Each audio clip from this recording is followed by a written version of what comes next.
Hello students, this is Apurva from Ampere International School. So as you all know that we have read chapter number 9 in civics of class 6. Our chapter name is Urban Livelihood. Okay. So as you all know that we have read this chapter till casual workers. Okay. Till we have read casual workers, and today we will read the chapter number 9 from domestic workers. So what is domestic workers? We will read about this in this chapter today. Let's start. People who are paid to help with the household chores like cleaning or washing utensils or clothes are called domestic workers. कौन होते हैं वो जो कि घर पे आके work करते हैं, ठीक है। जैसे आपको पता होगा कि जो बाईजीज वगैरह आती हैं, ठीक है, या ऐसे जो वर्कर्स होते हैं जो कि या तो परमानेंट वर्कर्स रहते हैं, मतलब कुछ ऐसे वर्कर्स होते हैं जो कि होल डे के लिए ये या फिर उनको एक फिक्स्ड टाइम दिया होता है कि वो इतने टाइम के लिए वहाँ पे वर्क करें, ठीक है। और कुछ वर्कर्स ऐसे होते हैं डोमेस्टिक वर्कर्स में जो कि पार्ट टाइम जॉब प्रेफर करते हैं, ठीक है। तो वो कौन होते हैं? जैसे कि बाईज वगैरह होती हैं, ठीक है, जो कि हमारे यूटेंसिल्स क्लीन करती हैं, क्लोथ्स वॉश करते हैं, ठीक है, ब्रूमिंग करते हैं, ठीक है, एंड ऑल। सो और क्या होता है, domestic workers are normally paid on the monthly basis and get fixed leaves. जो ये होते हैं डोमेस्टिक वर्कर, इनको क्या है, मंथली बेसिस पर ही पेड किया जाता है। जो पेमेंट होती है उनकी मंथली बेसिस पर होती है, और जो है लीव्स भी इनकी फिक्स्ड की जाती है कि आपको टोटल जो है ईयर की 15 लीव्स मिलेगी या 10 लीव्स मिलेगी, 12 मिलेगी, whatever. So there is no job security for domestic workers as they can be dismissed any time from their job. मतलब इनकी कोई जॉब सिक्योरिटी नहीं होती, ऐसा नहीं होता कि ये बिल्कुल फिक्स्ड है, ऐसी जॉब फिक्स्ड ही रहती है इनकी। अगर इनसे कोई मिस्टेक होती है या कुछ भी प्रॉब्लम हो जाती है तो फिर इनको निकाल भी दिया जाता है, ठीक है। Next is permanent workers. तो परमानेंट वर्कर्स कौन होते हैं? परमानेंट वर्कर्स वो होते हैं जो, मतलब इसमें तो ये है कि कैजुअल वर्कर्स जो है उनसे हट करके होते हैं। कैसे? क्योंकि people who have permanent job can not be asked to leave. इनको क्या है, लीव के लिए पूछना नहीं पड़ता। कब? जब लेस वर्क हो या फिर कोई वर्क नहीं हो, ठीक है। They receive a regular income, इनको रेगुलर इनकम मिलती है एवरी मंथ, और they also enjoy various facilities जैसे कि educational funds, provident funds, medical insurance from the company. Some companies also give house rent and travel allowance also.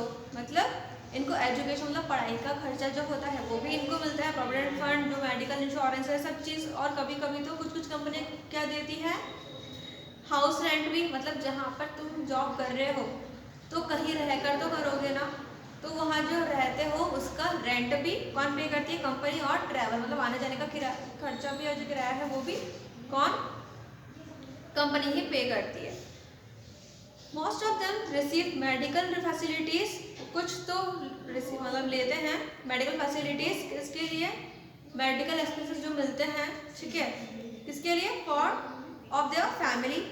They can take medical leave. अगर वो कभी बीमार पड़ जाते हैं, ठीक है, या बीमार हो जाते हैं, कुछ भी प्रॉब्लम अगर हो जाती है उनकी हेल्थ को लेकर, कोई हेल्थ इशू हो जाता है, तो कुछ सैलरी में से कोई डिडक्शन नहीं होता है, कुछ भी नहीं करता है, ठीक है। और दे गेट हॉलीडे, और उनको संडेज और नेशनल हॉलीडेज तो मिलते हैं। नेशनल हॉलीडेज मतलब कि जैसे 26 जनवरी की, 15 अगस्त हो गया, ठीक है, और 2 अक्टूबर हो गया, गांधी जयंती या होली, दिवाली, जो भी है, ठीक है।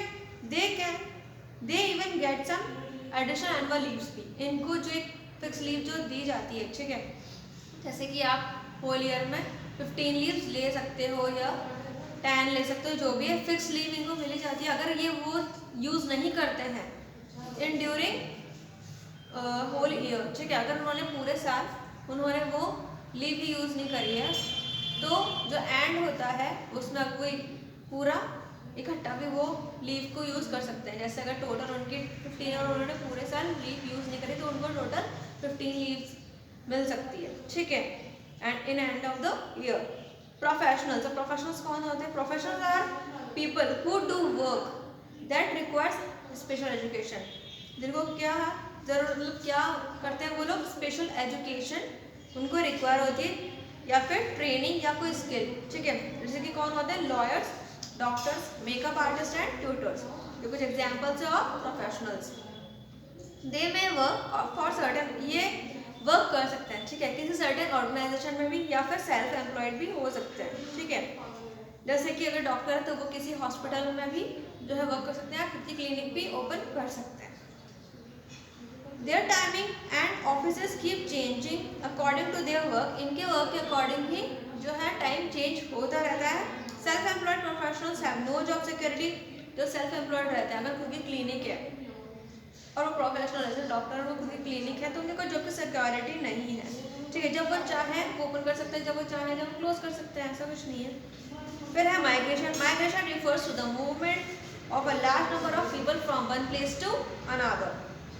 Generally people move from rural areas to urban areas, है ना। हम लोगों ने वैसे भी ये प्रीवियस चैप्टर में रीड किया है कि rural areas people move to urban areas in search of work or job. There are a number of reasons for migration. Migration के बहुत सारे reasons हैं, but the most common one is to move in search of work. Okay, people from rural areas migrate with the hope that there will be a, क्या hope रहती है उनको, क्या आशा रहती है, क्या इच्छा रहती है उनकी कि उनको वहाँ पर एक बेटर एम्प्लॉयमेंट मिलेगा, एक अच्छा काम मिलेगा उनको रूरल एरियाज के कंपैरिजन, और उनका लिविंग भी, स्टैंडर्ड ऑफ लिविंग भी अच्छा होगा, ठीक है। However, people who migrate in cities face many problems, लेकिन जब कभी भी उनको फेस करनी पड़ती है क्या, मैनी प्रॉब्लम्स, जैसे कि हाउसिंग, रहना, या फिर सैनिटेशन, वॉश, टॉयलेट्स वगैरह, इन सब किसी भी चीज़ की उनको प्रॉब्लम होती है, तो ये सब चीज़ें फेस करनी होती है। This large scale migration of people two towns and cities causes, क्या क्या प्रॉब्लम्स होती है, कॉजेज क्या होता है, ओवर क्राउडिंग, यहाँ भीड़ बढ़ जाता है, ठीक है, resulting in lack of accommodation, water, electricity, sanitation facilities. As more and more people migrate to cities, slums develop. ज़्यादा से ज़्यादा लोग कहाँ मूव करते हैं, कहाँ करते हैं, स्लम्स में, जो कि बस्ती वगैरह या कच्चे घर जहाँ पे रहते हैं वहाँ पे, ठीक है। People in the slums take up open spaces illegally, अब जो स्लम्स में रहते हैं वो ओपन स्पेस में रहते हैं और वो इलीगली रहते हैं, ठीक है, मतलब वहाँ पर उनको दिया हुआ ही नहीं गवर्नमेंट में, तब भी वो प्लेस को यूज़ करते हैं, वो इलीगली रहते हैं, ठीक है। और वो वाटर भी यूज़ करते हैं, फिर इलेक्ट्रिसिटी भी यूज़ करते हैं, वो भी इलीगली होता है, ठीक है। Mean for the city dwellers, slum dwellers live in unhygienic conditions, और फिर ये लोग कैसे रहते हैं, बिल्कुल गंदी तरीके से, मतलब जो इनका पॉल्यूशन है, land pollution, water pollution, air pollution, सब कुछ गंदा रहता है, वहाँ स्मेल इतनी गंदी रहती है, सब कुछ ऐसे बिखरा रहता है, ठीक है। और जो कंजेशन मतलब कि वैसे क्राउडेड जगह पर रहता है, मतलब जहाँ पर ट्रैफिक होता है, मतलब बहुत भीड़ भाड़ सा अनहाइजेनिक कंडीशंस में ये लोग रहते हैं। So our chapter has been finished here, so try to read by yourself this chapter and try to do exercises also by yourself, as we will send you all the answers in PDF form. Okay, thank you.